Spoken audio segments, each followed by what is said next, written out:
और अध्यक्ष जी आप देखिए कि ये डिस्टर्ब तब करते हैं कि उनको अंदाजा आता है चोट बड़ी गहरी होने वाली है। उनको मालूम है कि मुसीबत में फंसे हैं आज, और कुछ लोग बोल करके भाग जाते हैं और झेलना ऐसे बेचारों को पड़ता है।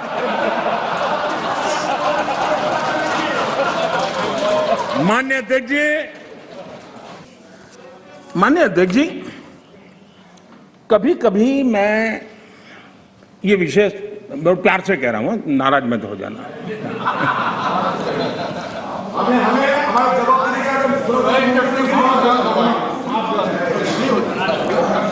मुझे कभी कभी माननीय अध्यक्ष जी ये विचार आता है, उनके बयानों से, उनके कार्यक्रमों से, उनके कर्तृत्व से, जिस प्रकार से आप बोलते हैं, जिस प्रकार से मुद्दों से जुड़ते हैं, ऐसा लगता है कि आपने मन बना लिया है कि 100 साल तक सत्ता में नहीं आना है।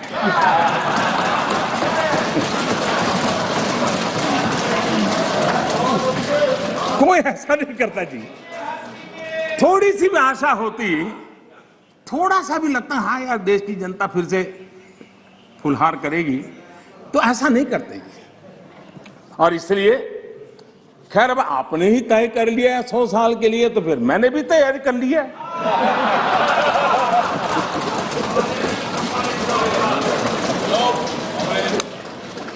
माननीय अध्यक्ष जी, इस सरकार का अंत विरोध करने की जिनको आदत लग गई है, सुबह सुबह शुरू हो जाते हैं। और यहां मैंने देखा हमारे अधीर रंजन जी कह रहे थे क्या रखा है, मोदी मोदी मोदी मोदी करते रहते हो, है यही कर रहे थे। हाँ, बोले साहब लोग मोदी मोदी मोदी बोल रहे हैं, आप क्यों बोल रहे हैं?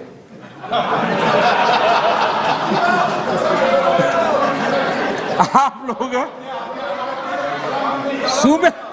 सुबह बोलते ही शुरू हो जाते हैं। आप लोग एक पल मोदी के बिना नहीं बिता सकते। अरे मोदी तो आपकी प्राण शक्ति है। मोदी जी प्रधानमंत्री, इसलिए मोदी जी का नाम तो करना ही पड़ेगा।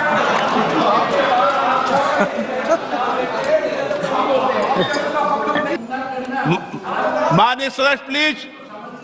माननीय अध्यक्ष जी, समझाएंगे, आप पूरा सुनो, सब समझाएंगे।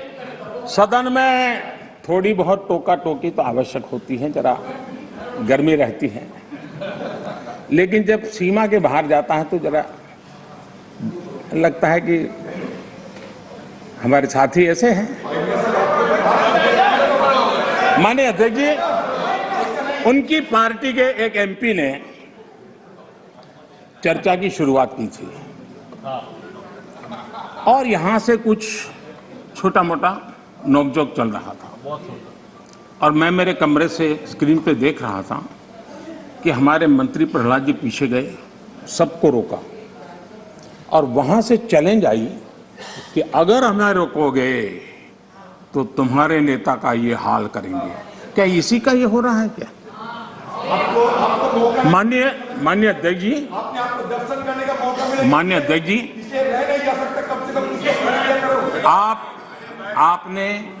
आपको अब हर एक को अपना सीआर सुधारने की कोशिश तो करनी चाहिए, और मैं मानता हूं जितना किया है उससे आपका सीआर ठीक हो गया है। जिन लोगों को रजिस्टर करना है, आपके इस पराक्रम को कर लिया है जी, ज्यादा क्यों कर रहे हो?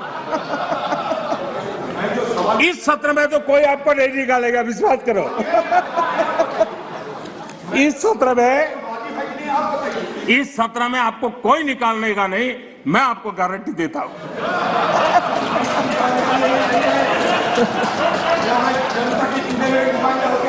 ठीक है, इस जगह से अरे भाई ऐसे ही बच गए हो।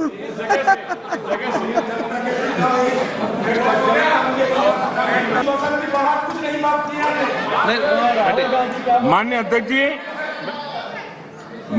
जी, तमिलनाडु आखिर में 1962 में यानी करीब 60 साल पहले आपको मौका मिला था। तेलंगाना बनाने का श्रेय लेते हैं, लेकिन तेलंगाना बनने के बाद भी वहां की जनता ने आपको स्वीकार नहीं किया। झारखंड का जन्म हुआ, 20 साल हो गए, पूर्ण रूप से कांग्रेस को स्वीकारते नहीं है, पिछले दरवाजे से वो घुसने का प्रयास करते हैं। माननीय अध्यक्ष जी, सवाल चुनाव नतीजों का नहीं है,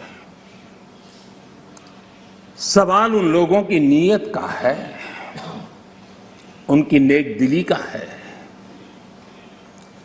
कि इतने बड़े लोकतंत्र में इतने साल तक शासन में रहने के बाद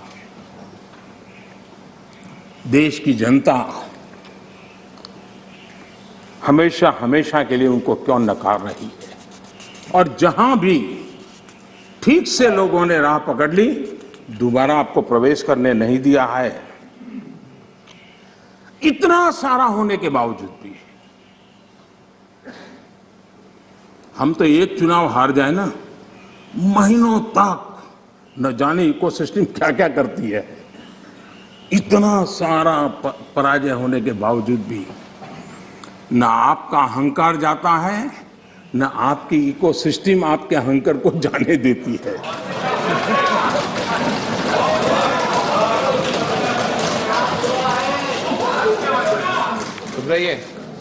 इस बार अधीर रंजन जी बहुत सारे शेर सुना रहे थे। चलिए मौका मैं भी ले लूं। और जब अहंकार की बात मैं कर रहा हूं तब तो मुझे कहना ही पड़ेगा, वो जब दिन को रात कहें तो तुरंत मान जाओ,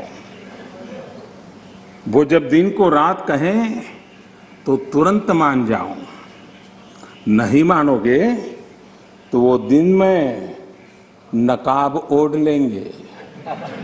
2 करोड़ की जरूरत हुई, रोजगार के बारे में बात कीजिए। जरूरत हुई,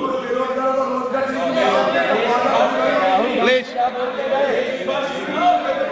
आप जरूरत हुई तो हकीकत को थोड़ा बहुत मरोड़ लेंगे। वो मगरूर है, खुद की समझ पर बेइंतहा। उन्हें आईना मत दिखाओ, इन्हें आईना मत दिखाओ, वो आईने को भी तोड़ देंगे।